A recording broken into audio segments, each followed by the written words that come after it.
या काही नवीन गाईडलाईन्स नाही आहे, ओरिजिनली सुद्धा या GR मध्ये नमूद करण्यात आलेल्या होत्या। KYC साधारणपणे महा-DBT पोर्टलवर ज्या ज्या काही स्कीम्स राबवल्या जातात त्या सगळ्यांना KYC ही प्रक्रिया फॉलो केली जात असते।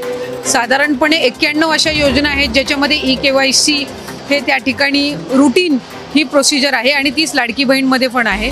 फक्त KYC राबवत असताना आपल्याला UDIचे अधिकृतता घ्यावी लागते, ऑथरायझेशन घ्यावं लागतं आणि त्याच्यासाठी साधारणपणे 118 बाबींची पूर्तता करावी लागते आणि या बाबींची पूर्तता केल्यानंतर ते ऑथरायझेशन आपल्याला मिळत असतं आणि या संपूर्ण ऑथरायझेशनला साधारणपणे 8 ते 9 महिन्याचा कालावधी लागत असतो।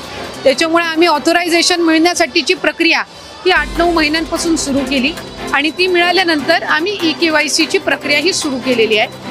KYC मुळे ज्या लाभार्थी आहेत त्यांना अधिकचा फायदा होणार आहे, कारण त्यांचं KYC ऑथरायझेशन झालं की त्यांना नियमित लाभ मिळणार आहे। म्हणजे या ज्या तक्रारी आहेत की 1 महिन्याचा लाभ मिळाला, दुसऱ्या महिन्याचा मिळायला विलंब झाला, तिसऱ्या महिन्याचा त्या ठिकाणी थांबला गेला, तर या सगळ्यामध्ये सरळता आणि त्याचबरोबर सुलभता ही त्या निमित्ताने येणार आहे। त्याच्यामुळे या 2-3 महिन्याच्या कालावधीमध्ये जे लाभार्थी आहेत त्यांनी KYC करून घेणं आहे आणि याच्यातून त्यांना फक्त लाडकी बहीण योजनाच नाही तर शासनाच्या वेगवेगळ्या ज्या योजना आहेत ह्याचा सुद्धा पुढच्या कालावधीमध्ये लाभ होण्याच्या दृष्टिकोनातून हे महत्त्वपूर्ण आहे। त्याच्यात तुमच्यावर आरोप होतो की कुठेतरी लाभार्थी महिलांची संख्या कमी करण्याचा डाव राज्य सरकार नाही, मला वाटतं की साधारणपणे प्रसार माध्यम असतील, विरोधक असतील, हे सातत्याने लाडकी बहीण योजनेच्या संदर्भामध्ये वेगवेगळ्या पद्धतीचा संभ्रम हा पसरवण्याचा प्रयत्न करत आलेले आहेत। ही योजना जी आहे ही महिलांमध्ये, लाडक्या बहिणींमध्ये अतिशय लोकप्रिय आहे, महिलांना त्याचा लाभ मिळतोय।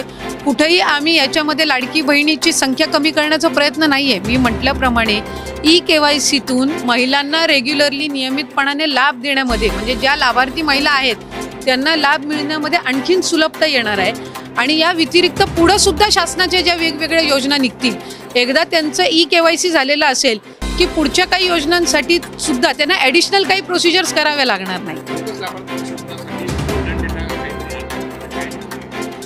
मी तर हे पहिल्यांदाच ऐकते। खरं तर आम्हाला वेगवेगळ्या विभागांकडनं आम्ही स्वतःच विभाग म्हणून वेगवेगळ्या विभागांना पत्र दिलेलं आहे की त्यांच्याकडे असणारा जो डेटा आहे तो त्यांनी आमच्या विभागाला द्यावा। जसं डिसेंबर अखेरीस जानेवारी महिन्यामध्ये आम्हाला कृषी विभागाकडून नमो शेतकरीचा डेटा मिळाला, तो आम्ही इंटिग्रेट केला आणि त्यानुसार लाभार्थी जे आहेत त्यांना 500 रुपये लाडकी बहीणमधून आणि 1000 नमो शेतकरीतून मिळतात। परिवहन विभागाकडून आम्हाला डेटा मिळाला, इन्कम टॅक्सचा डेटा आहे किंवा माहिती व तंत्रज्ञानचा डेटा आहे, हा आम्हीच महिला व बालविकास विभागानेच इतर विभागांकडनं मागितलेला आहे। अन्न व नागरी विभागाकडनं, पुरवठा विभागाकडनं आम्हाला पिवळा आणि केशरी रेशन कार्ड धारकांचा डेटा त्या ठिकाणी मिळाला, कारण एक विभाग म्हणून दुसऱ्या विभागाचा डेटा ॲक्सेस हा कधीही नसतो, तो आपल्याला त्यांच्याकडनं विनंती करून मागवावा लागत असतो आणि त्यानुसार आपल्याला तो इंटिग्रेट करावा लागतो। त्यामुळे त्यानुसार ही संबंध प्रक्रिया ही सुरू आहे।